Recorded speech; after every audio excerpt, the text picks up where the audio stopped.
pass away. We'll all miss them, and I'd like to observe a half a minute of silence in their honor.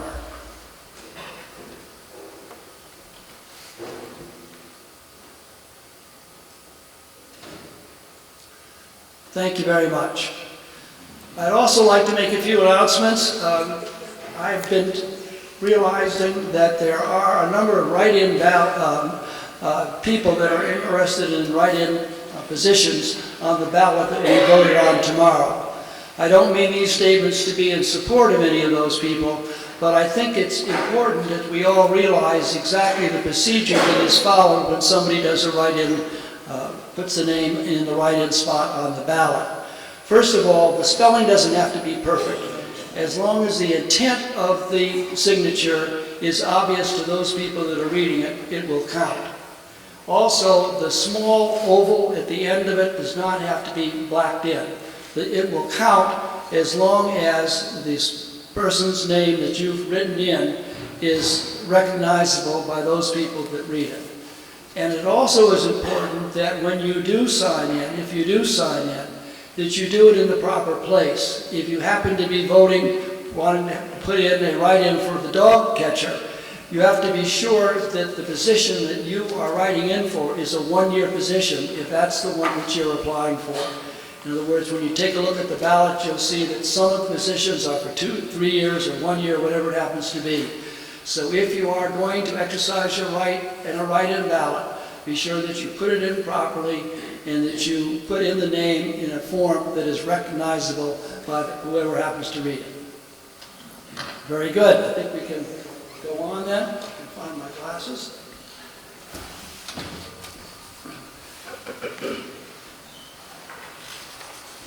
As most of you know, we vote on the first 2 articles here at this meeting. The other articles will be voted on tomorrow at the firehouse. The first to be voted on, to hear reports of town officials and take action thereon. I need a motion to accept that. Got a second? All in favor signify by saying aye. Aye. Opposed or abstentions? Very good, we'll go on. To see if the voters will authorize the town to receive taxes until they become delinquent. Thank you. A second? Second, somebody? Thank you. Second, very good. Any discussion? All those in favor signify by saying aye. Aye. Opposed or abstentions? Very good. It passes. On these next articles that we'll be reading and discussing here, if anybody wishes to speak to that article, he or she certainly has the right to do so. If you are not a member of the community, if you are not a resident of Pownal, the way the legislature has set this up is that you need the approval of the group attending the meeting to speak. So if you are not a member of the community, if you are not a resident of Pownal, please identify yourself as such, and we'll simply ask the community here if they are willing to listen to you speak. Okay, we go through article number 3. To elect all officers required by law. Number 4. Shall the voters approximate $1,049,615 for the general expenses of the town, of which $692,715.17 is to be raised by taxes, and $65,399.83 from prior year's undesignated surplus funds.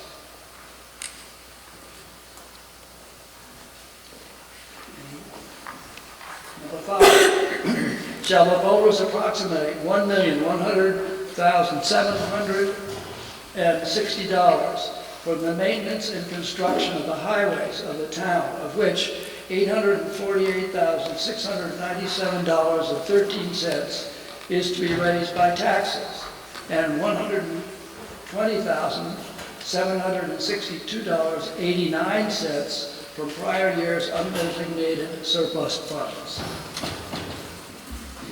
On that article, I'd just like to express mine, and I'm sure all of our appreciation to the road crew, who I feel do an excellent job in very difficult conditions. It's been muddy and They do an excellent job, and we certainly all thank them for their service.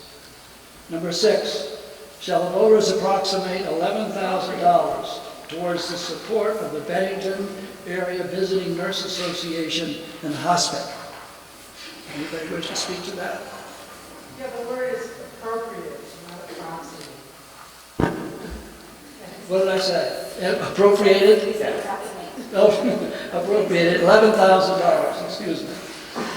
Shall the voters appropriated $500, shall the voters appropriate $500 for the support of the Bennington County Conservation District? Number 8, shall the voters appropriate $500 towards the support of the Bennington County Association Against Child Abuse, a not-for-profit agency? Yes.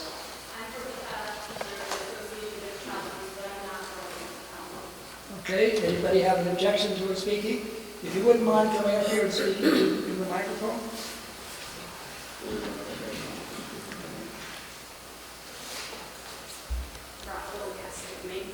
So, my name is Jenna Castle, and I work for the Bennington County Association Against Child Abuse. We're also known as the Child Advocacy Center. We have been supported now for 2 years by the town of Pownal, so thank you all for your votes in previous years.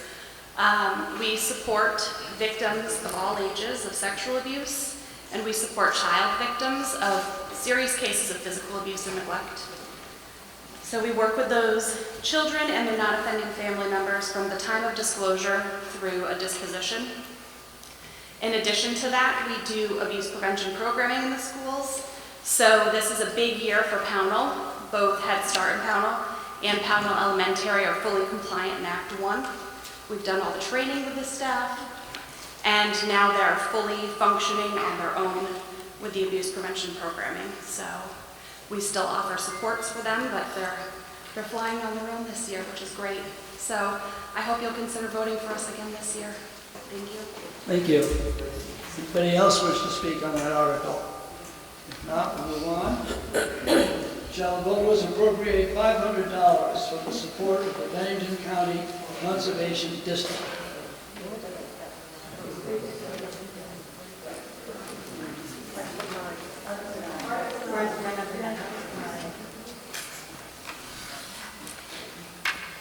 Shall the voters appropriate $500 towards the support of the Bennington County Association Against Child Abuse, a nonprofit agency? We did that one. No, I'm on number 9, I'm sorry. Shall the town of Pownal vote to raise, appropriate, and expend the sum of $2,000 for the support of the Bennington Free Clinic? Anybody wish to speak to that? Yes. Thank you.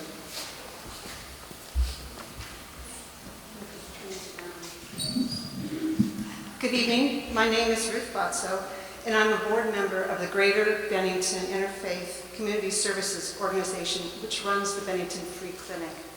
Thank you very much for your past support of the Bennington Free Clinic. The clinic provides free medical care to uninsured adults living in Bennington County and is asking for your support. The clinic services include acute and chronic disease care management, physical exams, wellness new education, and much more. Volunteer services are provided by area physicians, nurses, nurse practitioners, and other medical professionals, and most of them are associated or affiliated with Southern Vermont Medical Center. Your support allows the clinic to remain open and to offer high-quality health care services at no charge to under and uninsured adults in our community. Please vote yes on ballot Article 9. Thank you very much. Thank you. Any other comments? Number 10, shall the voters appropriate $2,000 towards the support of the Bennington Project Independence? Number 11, shall the town of Pownal vote to appropriate the sum of $1,800 to support the program and service of BROC Community Action in southwestern Vermont for low-income persons? Yes. I would like to speak on behalf of our... If you wouldn't mind coming up and introducing that. Tell us who you are. Good evening. My name is Mary Ann St. John. I'm here from Brock Community Action in southwestern Vermont. In the past year, we've helped 249 individuals from Pownal with food needs, housing counseling, heating and utility assistance, forms assistance for benefits such as 3 Squares Vermont, free income tax preparation, and home weatherization services. The average fuel assist alone is between $300 and $400 per assist. It's hard to predict when someone might need our help. While many elderly folks, for example, live month to month on fixed incomes, anyone could be devastated by a death in the family, a fire, a car accident, any of these things that happen to so many of us. Respectfully, our appropriation request for the upcoming year is $1,800. We thank you for your past support, and we wish that you would vote for us again this year for our Article 11. Thank you. Thank you. Article 12, shall the voters appropriate $600 for the support and services rendered to the town by the Green Mountain Retired Senior Volunteer Program and Volunteer Center. Number 13, shall the voters appropriate $200 for the support of Vermont Cleanup? Green up. Yes.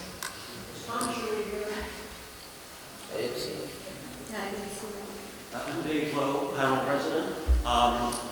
If Tom were here, he could certainly make a pitch for all of us getting involved in Green Up Day. We will have the requisite number of tiny houses for kids to find along roadways that can be turned in for ice cream vouchers. Tom won't guarantee perfect weather, but he will guarantee great food and a lot of fun for all who come out. So we hope that people will be willing to pull up their boots, put on gloves, and get out and have some dirty fun on Saturday, May 2nd.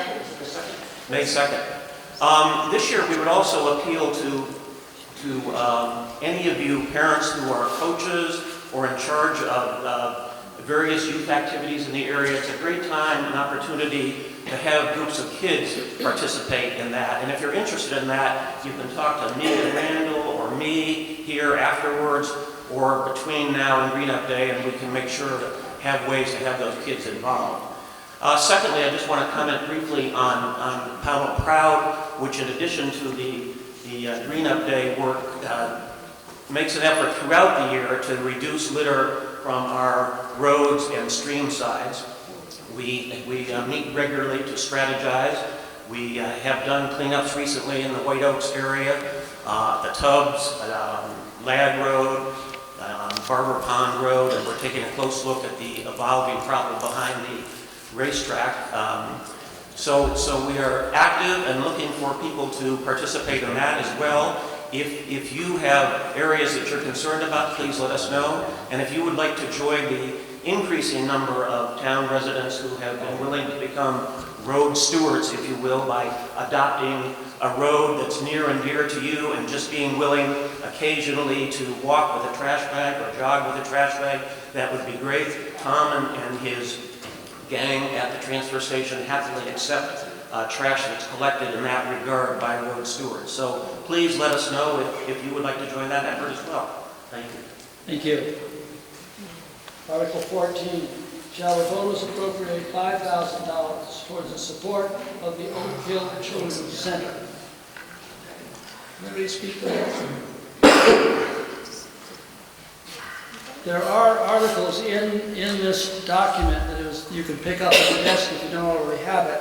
And many of the groups that are asking for the support of the town have articles in here. If you need more information about what they do and what their purpose is, you can certainly read about it in their statements in this pamphlet. 15, shall the voters appropriate $60,000 towards the operation and maintenance of the Pownal Fire Protective Association, Inc.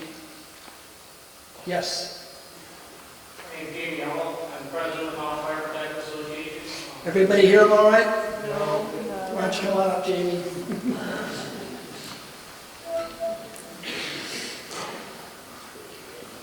My name is Jamie Elwell. I'm president of the Pownal Fire Protective Association. Again, this year we'd like to thank everybody for their continued support and ask for your support again in 2020.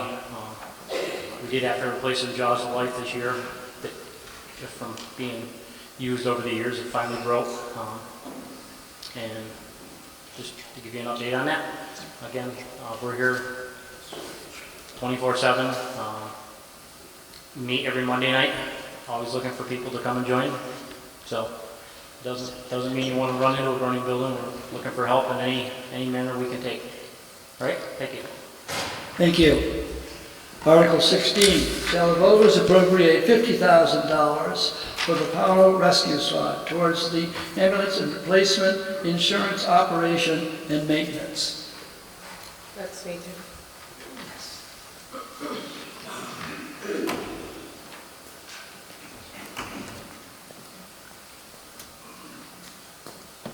Good evening, residents of Pownal. My name is Ellen Strohmeyer, Assistant Chief, and I'm here on the behalf of the Pownal Rescue Squad. I would like to take this opportunity and say thank you to all of our citizens for the continued support that we receive. In the last few years, we have made some critical changes to our operations, and your support allows for the squad to run more effectively and efficiently in terms of responding to medical and traumatic emergencies. As times have changed and volunteers are harder and harder to find due to the high physical and mental demands of our jobs, we have transitioned to paid staff. While we are still a volunteer-run squad with a limited number of volunteers, paying our personnel allows for us to respond to calls quicker than we have in the past and with better equipped resources. Due to this change, in the 2019 calendar year, we only missed 5 calls out of the 849 calls that we had. Those 5 instances were due to our trucks and personnel already being on other calls. In comparison, in the 2018 calendar year, we had 555 calls. That is a 50% increase in call volume change in just 1 year. By continuing to support our Pownal Rescue Squad, you are supporting the town and its people with a growing need for our services. We hope that you will continue to support us as you have in the past. Thank you for your time, the Pownal Rescue Squad. Thank you. Article 17, shall the voters appropriate for the operation and maintenance of the Pownal Valley Fire Department consisting of East Pownal Fire Company, Pownal Center Company, and the North Pownal Fire Company, the sum of $52,000. Would you speak to that? Yes. My name's Bob Knapp. Would you mind speaking over here, Bob, on the microphone?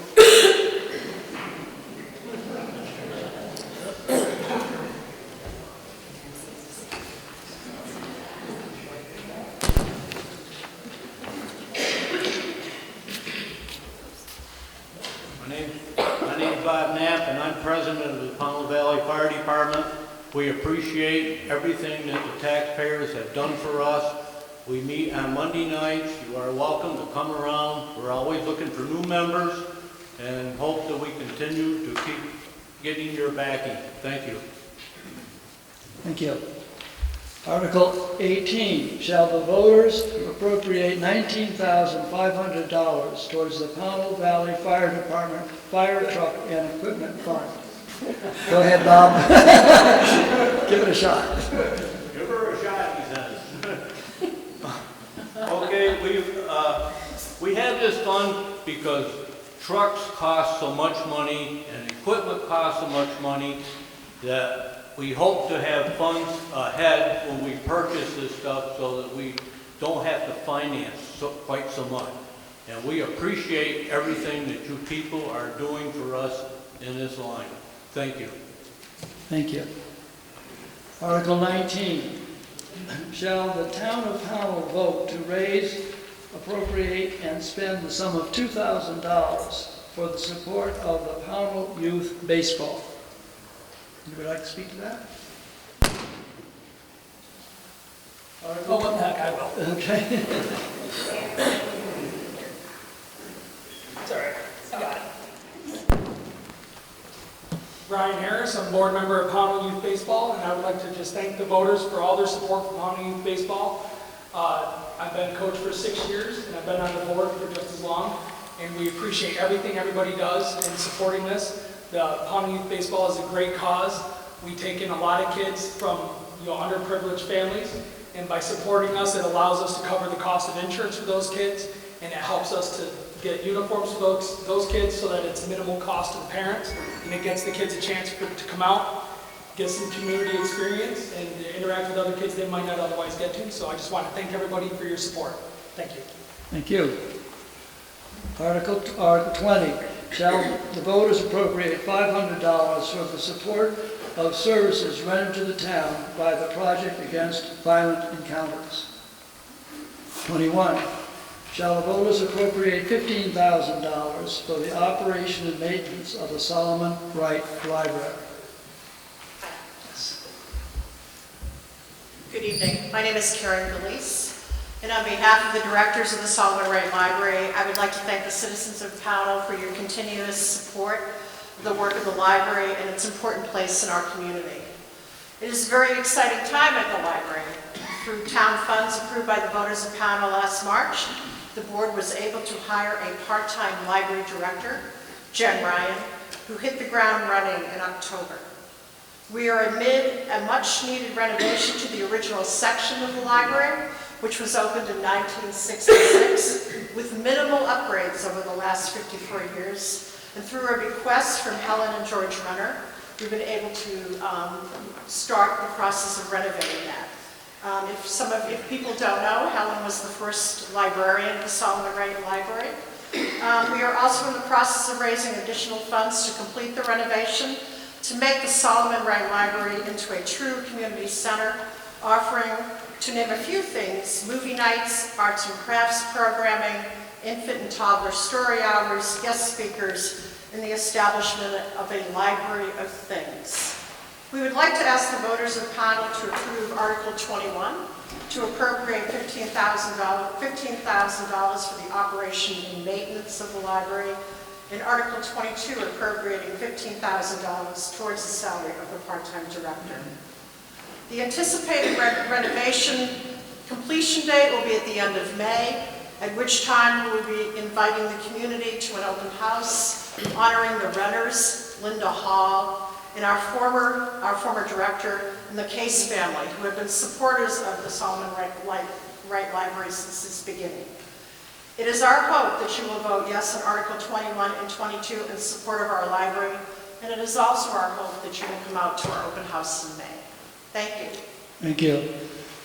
I'd also like to mention that the library has one of the few places in town where you can get good Wi-Fi connections. That is essential. You go down there, and it's if you live in certain spots of the town, you simply cannot load your machine as you would like to do unless you go to the library. It's a great asset. Article 22, shall the voters of Pownal appropriate $15,000 to support of a director of the Solomon Wright Public Library. Article 23, shall the voters appropriate $1,200 for the supportive services rendered to the town by the Southwestern Vermont Area Council on Aging. Number 20.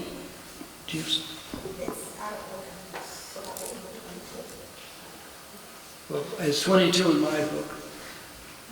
23 here. Yeah. Tim's book's a little off. What? I said your book's a little off what's in our books.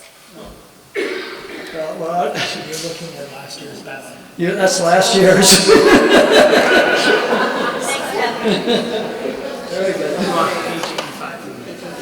Everything was matching up until then. Article 24, shall the voters appropriate $5,000 towards the support of Sunrise Family Resource Center, a not-for-profit agency?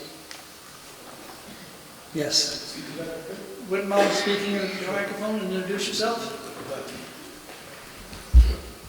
Good evening to you all. My name is Jonathan Cooper, and I'm a board member of the Sunrise Family Resource Center, and a relatively recent board member. Tonight is my first night addressing you all. I know that in the years past, the town of Pownal and the residents have supported Sunrise, and we thank you for that in previous years. Nights like tonight are sort of exciting for our organizations. They give us an opportunity to talk about how something that operates at the county level comes to bear down at the local level in the towns throughout Bennington County. Those of you familiar with Sunrise may be aware that as the region's designated Vermont parent-child center, we offer a suite of services from our early childhood education for infants up to age 3, alternatives to high school completion. There are opportunities for people to find employment, for young parents to build parenting skills and skills around the home. The opportunity for Sunrise then to be the foundation upon which a family's happiness and livelihood can rest. Those of you who have the annual reports in front of you will see the details from Denise Main, our Executive Director, on page 71. And we do ask for your support for the 95 families and counting from the town of Pownal who have taken up Sunrise's services in the past year on Article 24 tomorrow. Thank you very much. Thank you. Article 25.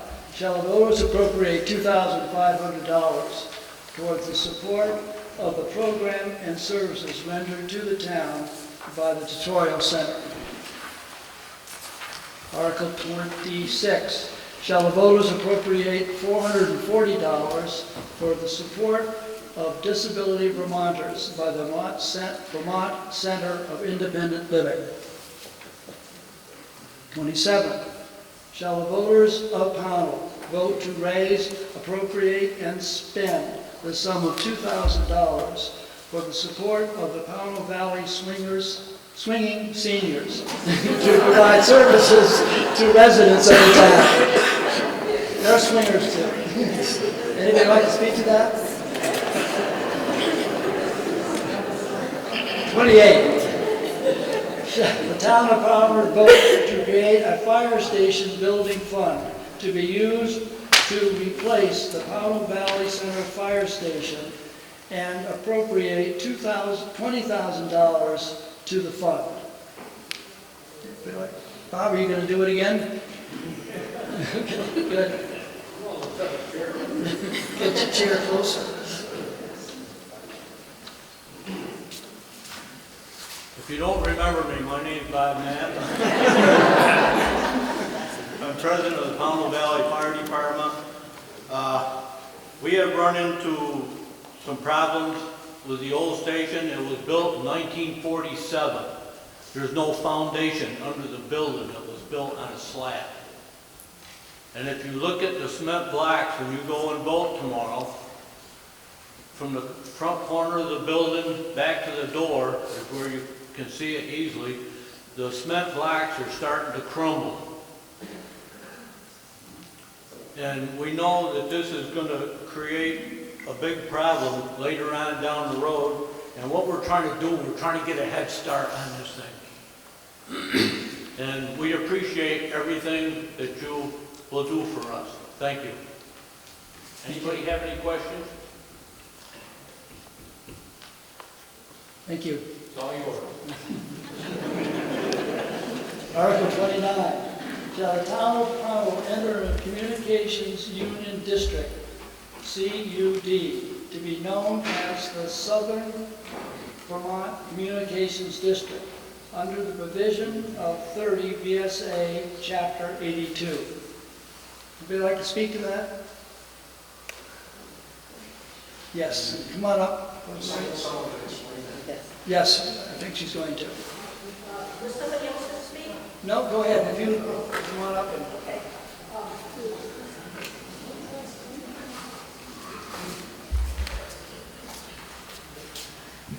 I'm Rosemary Pelletier, and I really don't know a whole lot about it, but I was at the select board meeting when the gentleman came and presented the idea, and he made it quite clear that what we're voting for is to allow them to come in and present it to the community, if I'm correct. Yeah, that there is no cost to the town to do it. Basically what it is another company coming in. It's a not-for-profit company. They're doing it in other communities, and their purpose is to try to bring internet connection to areas that are not served right now. So what it will, I asked him the question, is it impacting the services we already have? And he said, no, it's just providing an additional option for getting service. And of course, their hope would be that we would then choose their option and move from the one we're at, but all the options we currently have will still be available. Very good. Thank you, Rosemary. Anybody have any questions? Bill, can you add anything to that? Can you add anything? Bill was part of the legislature that voted in the legislation needed to create this entity. Hi, everybody. Nice to see you. Rose, I think you covered it pretty well, but I think one thing that, if I'm correct, it's been quite a while since I've thought about it, but they have no taxing authority. That whatever dollars would come from subscribers. So, and I think that's an important piece for many townspeople when they think ahead as to what might come back as a consequence, for those that would not be users. That's the main thing I would add. I would say is that what's unusual about this is that it's a multi-town jurisdiction, which means that instead of it being just Pownal, to get enough critical mass to actually get a district to work, to have enough subscribers, enough dollars, you do need a bigger area. And that's why the legislation was needed to allow for such a entity to exist. That's about all I have to add. Thank you. Thank you. Anybody have any further questions on that? Article 30. Shall the town authorize the elimination of the office of town auditor with future audits to be provided by a certified public accountant licensed in the state of Vermont in accordance with VSA Chapter 17, Section 2651B, 1A, and 2A. Any questions on that? Yes, Rosemary? Do you want to pull that down? Would it be easier for you? What? Should we lower the microphone? Oh, no, I think that's fine. Okay. I'm still Rosemary. I have serious concerns about this article. First, the wording. It says, with future audits to be provided by a certified public accountant licensed in the state of Vermont. There is no mention of the frequency of such audits. Currently, we already have a certified public accountant licensed in the state of Vermont who audits our books every year and provides a report which includes recommendations for improving the accounting procedures. These external audits go over, do an overview of the accounts and do not examine a majority of the individual expenditures. It rather takes a snapshot and is looking at the overall picture, not the individual expenditures. In the limited discussion the evening that the Select Board voted this ballot article, the stated intent was that an outside auditing firm would take over the work that the elected auditors do. Our elected auditors currently review the majority of the financial activity on a bi-weekly basis before warrants are approved. This way, errors are caught and corrected before the warrants are approved and expenditures and money spent. If this ballot article passes and we request the external auditors to review a majority of the financial activities, the costs would far exceed the amount that is budgeted. The ballot article is silent on this point. In recent public statements, it seems that the bi-weekly internal auditing will not be done if this article passes. Brian, can you clarify the intent of the board in that regard?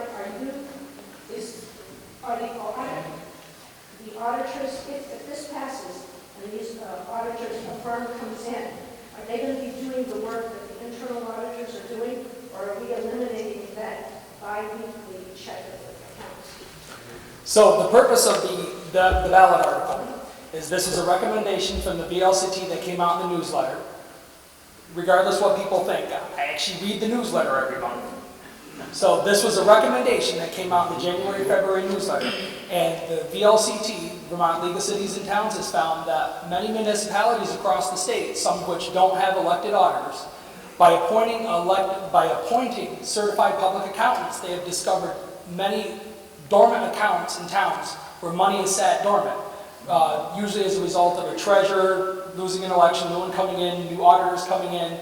You have old accounts that go inactive and money can be lost. And the article listed a few towns by example. So the purpose of this is to help streamline and to help improve auditing.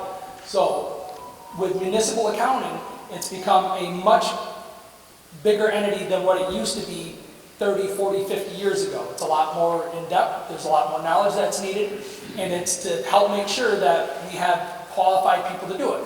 It's nothing against current auditors or people that are running.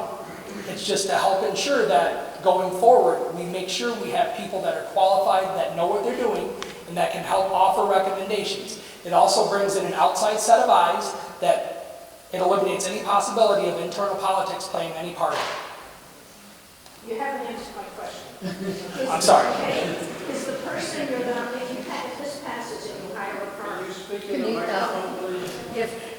if you hire, if this passes and you hire a firm to do this auditing, we already have a firm who does an end-of-the-year audit. Is that the only thing that's going to happen with this firm, or are you going to be paying that firm to come in every 2 weeks and look at accounts before the warrants are presented to the board? Whatever firm gets hired will be coming in to do the statutory duties of the internal auditors. So they will be coming in to review warrants and to go over the statutory duties. And I don't know if it's statutory requirement what the auditors are currently doing, which is coming in twice a month to check things. Correct. Is that what you're saying? You're going to be hiring a firm to do that? Yes. Okay. Then my concern about doing that is the purpose of that is so you have competent people doing it. We have as competent of people as you're going to hire in Bennington to do it, running for office, and we're paying them a lot less than we would pay an auditing firm to come in every 2 weeks and do that. The other concern is we all have this town report. Currently, the auditors do that town report, so would we be hiring that auditing firm to also do the town report? More than likely, yes, but that is something that we can discuss afterward if the ballot article passes. And so I guess... It was a brief discussion we had as a board, Yeah. and as I stated then, let the voters decide. And I guess my last comment was that, you know, we are extremely fortunate because I think the problem has arisen because often if you have elected positions, anybody can run, and often you might get people who are willing to do the job but don't have the skills. But we actually have people, every single person running has those skills as part of their career experience. So I encourage you to vote no on this article. Thank you. Did we Well, just one. You finished? Okay, all right. We have a person, yes, go ahead. Yes, lady there, yes.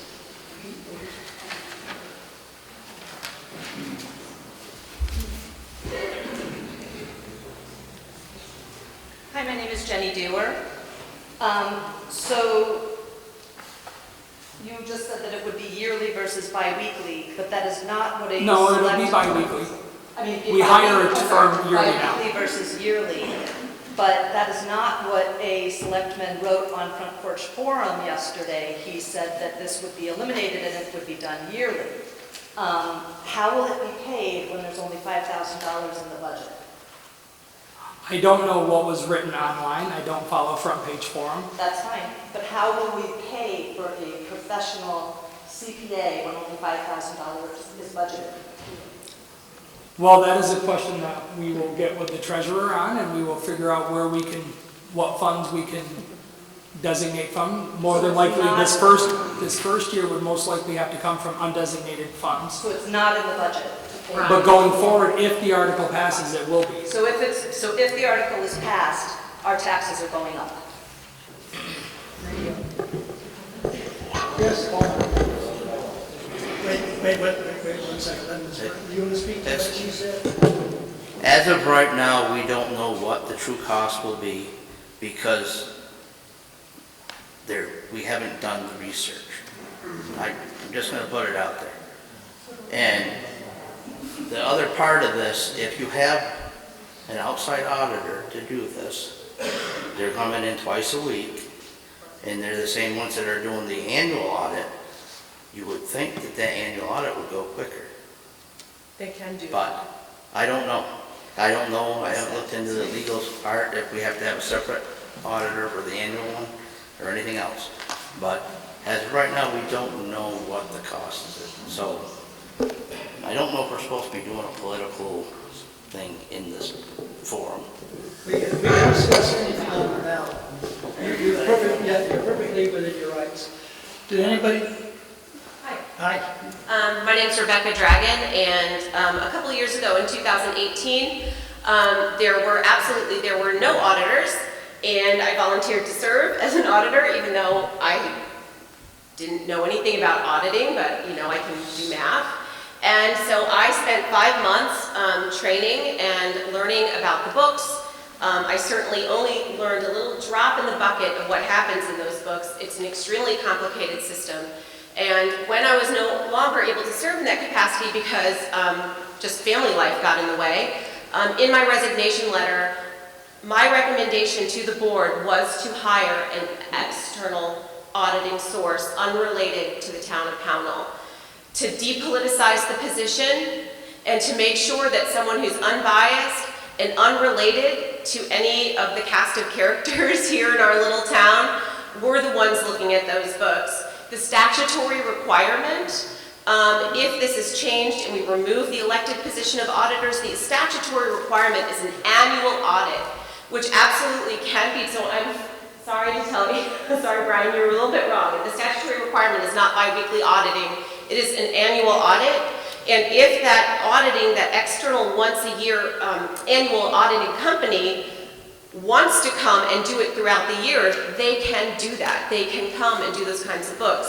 When our forensic auditor came and gave a report, which I actually made a 25-page transcript of, word for word, if anyone wants to look at it. It's very boring and in depth. He really was talking about a system of accounting that is very difficult for anyone who's untrained in municipal accounting to address. So in contracting with an external entity that is trained in municipal accounting is a really great thing. Also, he talked about the methods of auditing, where first you start with looking at 30%. And then if you flag a certain percentage of that 30%, you say, oh look, 10% of these 30% of transactions need to be looked at. Okay, now we've got to look at 50%. So it's an as-needed basis. Auditors are going to look at every item eventually if they need to. So that's what I wanted to share from my own experience of auditing. Thank you. Thank you. Are there any other comments? Are there any other? Matt? Good evening. My name's Matt Gardner. I've got a couple of questions that may need some clarification, and then we can delve into this a little bit deeper. We've been paying on a municipal wastewater bond since 2006. It was a $2 million bond. We still owe $1.5 million on this. Is there any input on this from the board or the treasurer or anybody? Well, what are you asking, Matt? Why do we still owe $1.5 million on a budget? Because you have to pay interest also on the $2 million. Okay, so last year we budgeted $122,000 for wastewater bond expenses. There was an adjustment of $50,000 for interest. $72,000 was the adjusted budget for principal. We only paid $62,000 of that. That's incorrect. So what happened is the external auditor, Ron Bolio, that did the audit for 2016, 17, and 18, had us separate the interest and the principal out separate because we were putting it in one line. And he had us separate the interest and the principal. That's the budget adjustment. So if you read it, there was money that came out of the interest line and out of the principal line. So there was $72,000 left over for principal payment. I don't have that page. What page are you on now? 27. And we have a schedule that is right from the bond bank, and they send us bills. So we know how much roughly that they're going to be. You have to understand that when people don't pay their taxes to pay that bond portion, the town picks up the difference until later on, just to let you know that. So 27, I'm sorry, I got sidetracked.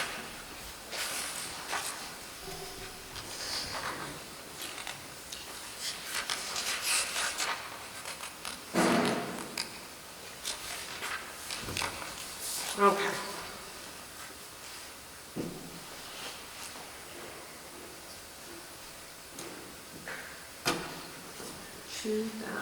And which, would you like 2019, is that where you are? Yes.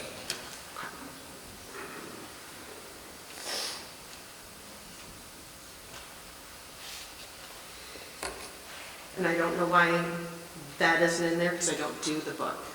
But I can show you where it's paid in our expenditures. So we had $9,000 left over budgeted. We didn't have $9,000 left over. You budgeted $122,000.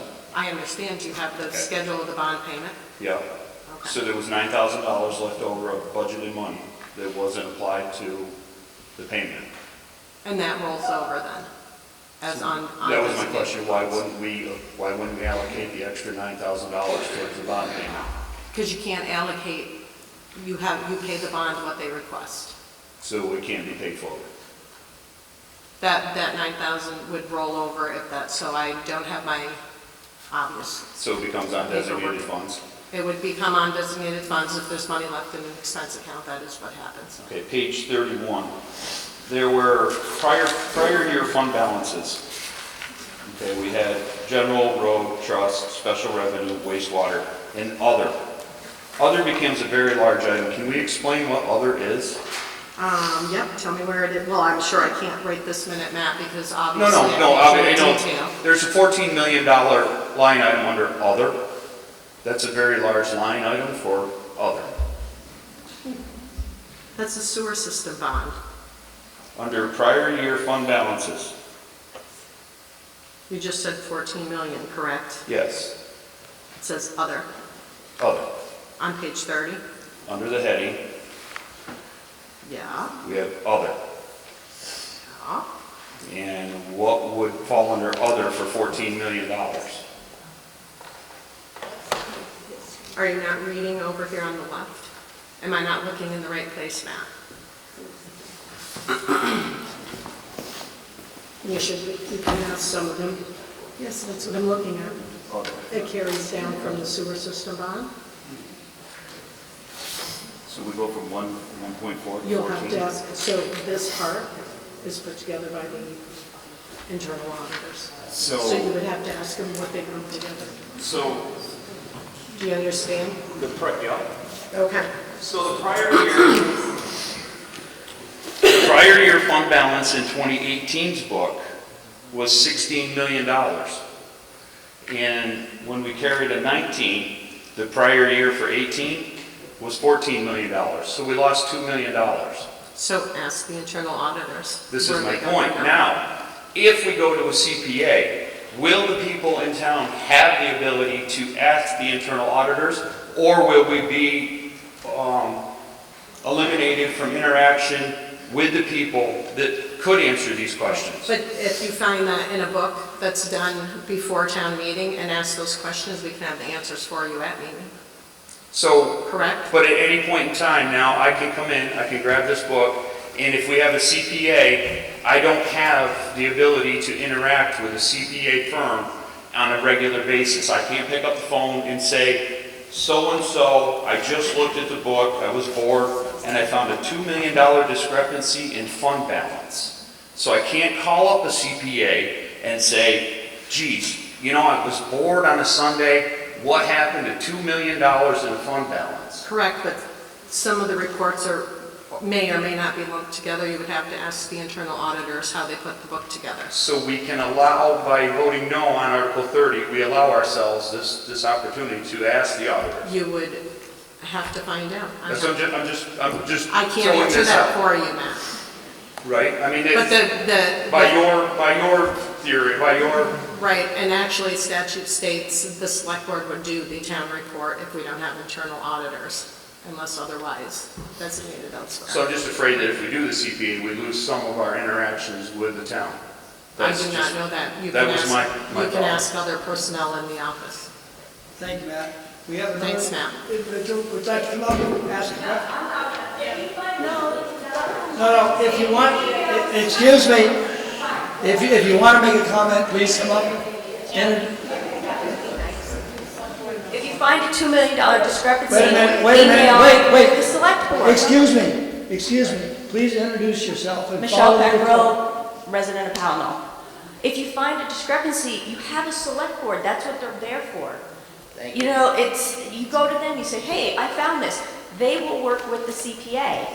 And if you have a CPA, we can at least have something consistent instead of every year a new auditor and having to change up the books, figure things out, have a learning curve. That's why we have the 5 of them. Thank you. Are there any other comments? Just, let's, do you want to answer that, or do you want to comment? I just wanted to answer that. What you said is correct. A simple email to a select board member, we would email them, and then we would forward the return comment or answer to the individual. Thank you. Yes. Rocket science.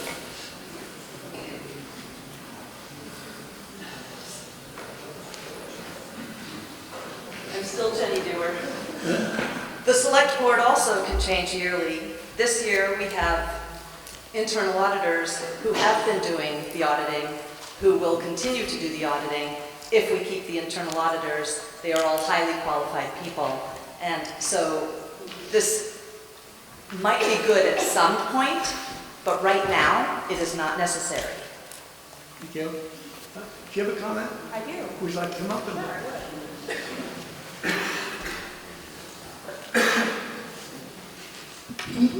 Hi, my name is Bisunga. Excuse me, would you mind giving your name again? We've got to get it for the record. So auditing the financial business of the town requires a specific set of skills, experience, and understanding. There is no legal requirement that elected auditors have these qualifications. Our forensic auditor, Jeffrey Graham, stated municipal accounting is very different than standard business accounting. Understanding it is like Chinese. It isn't even a Roman language. An outside professional, licensed, impartial auditor with experience and in-depth knowledge of municipal accounting will reduce waste, increase transparency, and prevent using the position unfairly and inappropriately. The VLCT has identified the elimination of elected auditors as an emerging best practice based on a long list of Vermont towns reporting inconsistencies and inaccuracies by elected citizen auditors. Based on all of this information that I just gave you, I suggest you vote yes on Article 30, and that's what I'm going to do. Thanks. Thank you. Any further comments? Are there any? Yes. Different topic? Sure. Good. It's just a question. It's a question about, for the select board, and if I missed this somewhere, I apologize. Just Dave Lowe, Pownal. Is there still an obligation by the town to meet contractual obligations, I guess, for the former town administrator? And if so, is that reflected in this budget? Simple question. I don't know the answer. I think you have to ask Julie because she operates on her own. Sorry, the former town administrator? Oh, the town administrator. Town administrator. So, Do we have somewhere there has been word that we have an obligation to pay out extended contract for Michael Walker? Is there any truth to that? No. No, thank you very much. So the $50,000 line item. we left it in there because we did not eliminate the position. That is budgeted in there in case In the case we position fill is the filled. position. Thank you. Are there any other comments, questions people would like to address? Yes.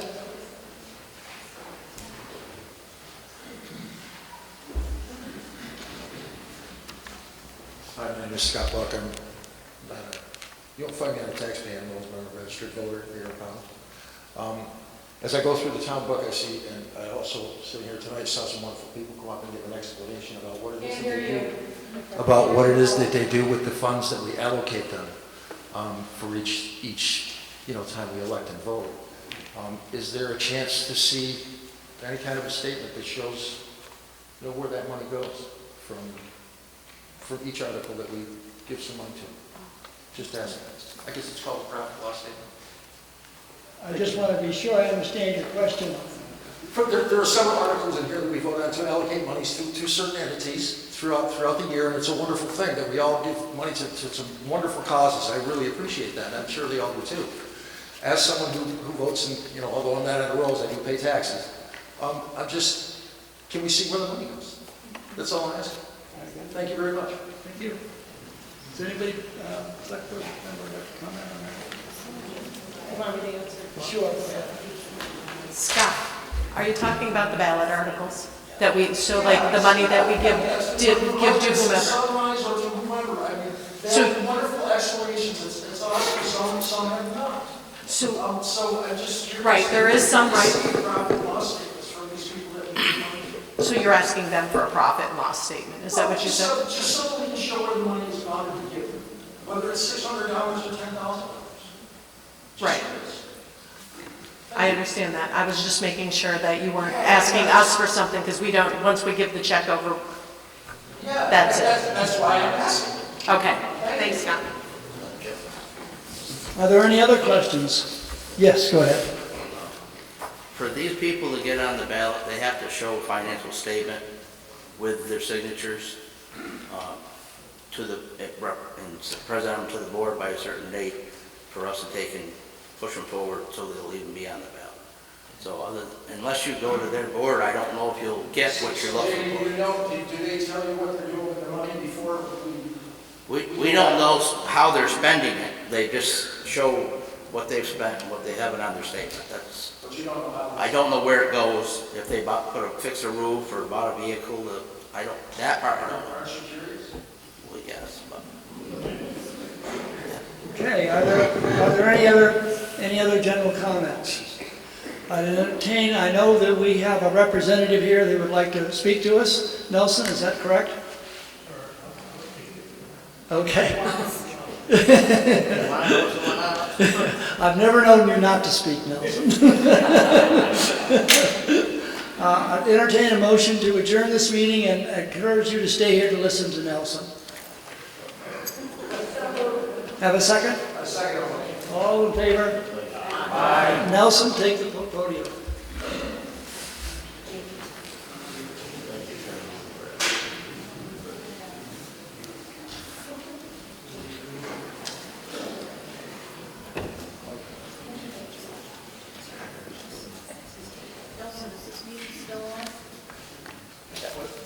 No, we just adjourned.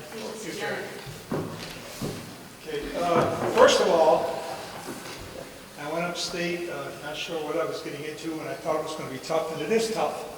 But I'll tell you what, I think I left the toughest meeting when I went up there.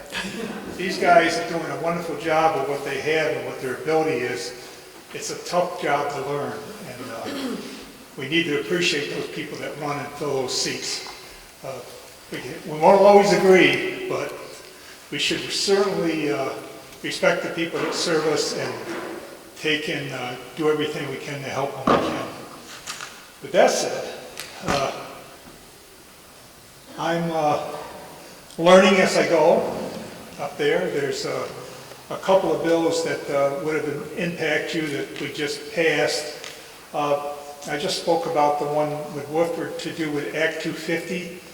There was 2 amendments that I worked on to try and get them to change those bills.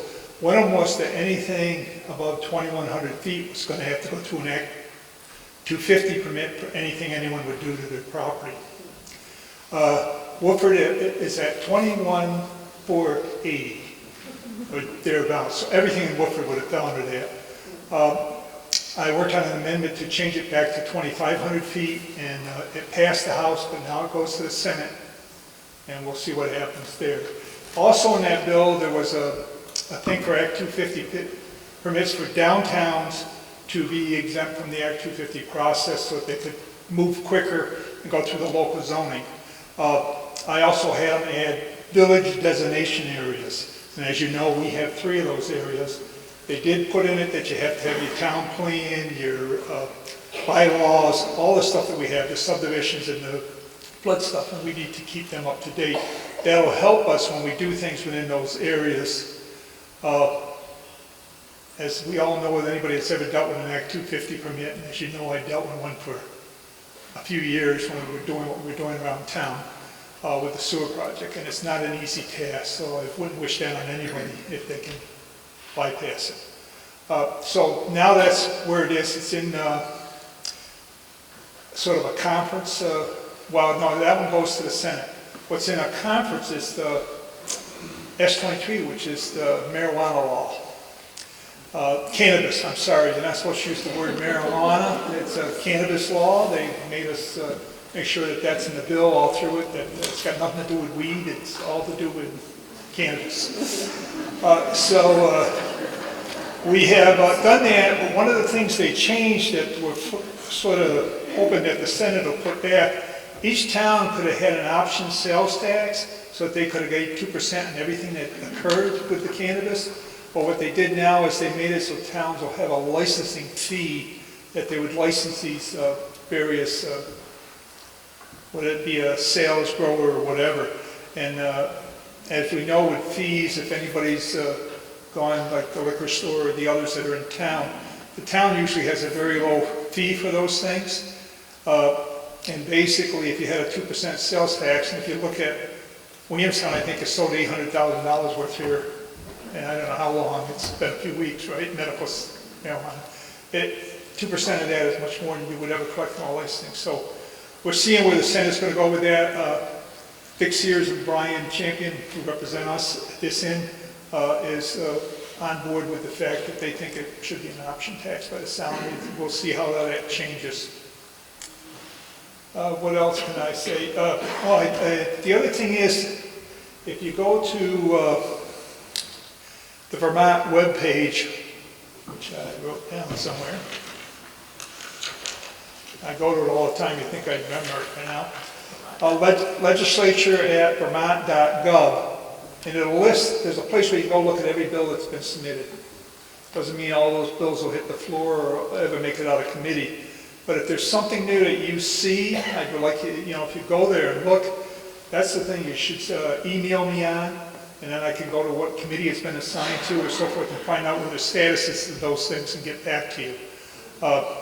Because there's a ton of, we're 700 and something in the House alone now. And basically, for those people that don't know how it works, say I submit a bill, it would then go and be submitted. It would go, in my case, it would go to the Speaker of the House. She would assign it to a committee, which would then tack it up on the wall in their committee room, along with who knows how many more bills, could be 30 or 40 of them. They then, the chair of the committee, decides which bill they're going to work on with the committee, and they take a bill off and work. And lots of times it's coming from the Speaker and the people that are sort of at the top that's pushing us for what we do and what we get out. Then that committee will get it out, but then lots of times at the cannabis bill, it had to go to Ways and Means, it had to go to natural wildlife and forest and stuff, and then it went to, of course, the budget side of things, appropriations, and it finally came back to us and we got it out. But there's a long process. That bill took us 2 years, last year and this year, before it got out and went to the House. And that's the one I've really been spending a large part of my time on. There's other small ones, but again, I urge you, the best way, and I did leave some flyers up here in my cards, is to look at the legislature page, see what bills are there, because some of them could impact you and you don't know it until, and I don't really know. I try to look at things that I know for our town and Woodford, like the elevation and different things that come in. But there could be something that slips through unless you remind me. If you see something, make sure to tell me and send me a message. Because at that point I can work on it and I can respond back to you through email. And with that, I guess I'd ask if anybody had any questions of what I'm doing besides driving back and forth and staying.